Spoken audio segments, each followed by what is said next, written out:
Sudah disampaikan nih Bang Faisal, kalau tampaknya berdasarkan kalau mengambil jalur konstitusional itu sepertinya sudah impossible untuk melakukan pemakzulan mengingat prosesnya panjang, waktunya panjang, Pilpres keburu selesai, ada presiden baru yang nanti keburu dilantik, Presiden Jokowi memang sudah habis masa jabatannya. Jadi untuk apa masih mau datang ke Menko Polhukam? Ya tadi saya harus pertegas lagi, itu satu isu yang sangat sensitif dan di pihak saya lebih khusus tidak terlalu membesarkan masalah itu. Tidak terlalu membesarkan? Karena itu gerakan dari petisi 100 dan elemen-elemen rakyat yang memiliki hak konstitusi. Bisa juga kondisi emergensi segala sesuatu itu bisa dipercepat. Banyak pengalaman misal jatuhnya Gus Dur itu nggak butuh 1 tahun. Kalau ada kesepakatan konsensus politik terlalu jauh ini kekuasaan menyimpang, mengobrak-abrik, dianggap terlalu politik cawe-cawenya mengganggu stabilitas persatuan nasional, ada kesadaran political will. Ruang negara itu semua elemen bangsa bisa bersatu mengakhiri kekuasaan Jokowi. Kalau tujuannya untuk demi menjaga persatuan. Karena politik cawe-cawe Jokowi ini semakin meresahkan dan menimbulkan satu legitimasi kita mengarah kepada ancaman disintegrasi.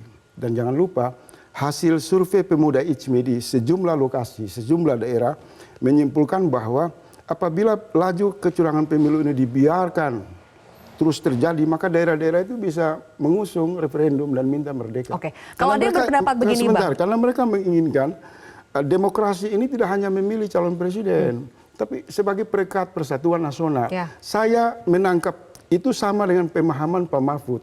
Maka diskusi kita kemarin itu, saya menegaskan Pak Mahfud, mari kita bicara jujur.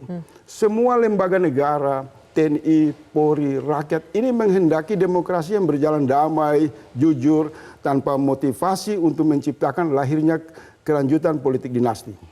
Tapi kalau kita mau identifikasi siapa sih biang kerok yang hari-hari ini meresahkan rakyat, hanya 5 orang, yaitu Pak Jokowi, iparnya Pak Jokowi, adik iparnya, istrinya, Kaisang dan Gibran, berhari-hari berputar pada mereka dengan menggunakan instrumen dan pengaruh kekuasaan untuk melakukan hal-hal yang dianggap menyimpang. Tapi Bang Faisal, ini kan sekali lagi harus dibuktikan, tidak bisa hanya sembarang tuduh. Saya bisa kasih bukti. Ya kan? Dan kalau misalnya itu masuk ke ranah kecurangan pemilu, kenapa tidak ke Bawaslu? Saya memberi bukti hari ini media nasional, misal Kompas, itu mempersoalkan PSI yang begitu banyak balehonya, ribuan balehonya, laporan keuangan mereka di KPU cuma 118 juta. 180.000? 180.000. Itu indikasi bagaimana ada belanja kekuasaan partai yang berada di emperan kekuasaan ini kemudian mengumumkan fakta-fakta yang tersedia yang tidak masuk akal.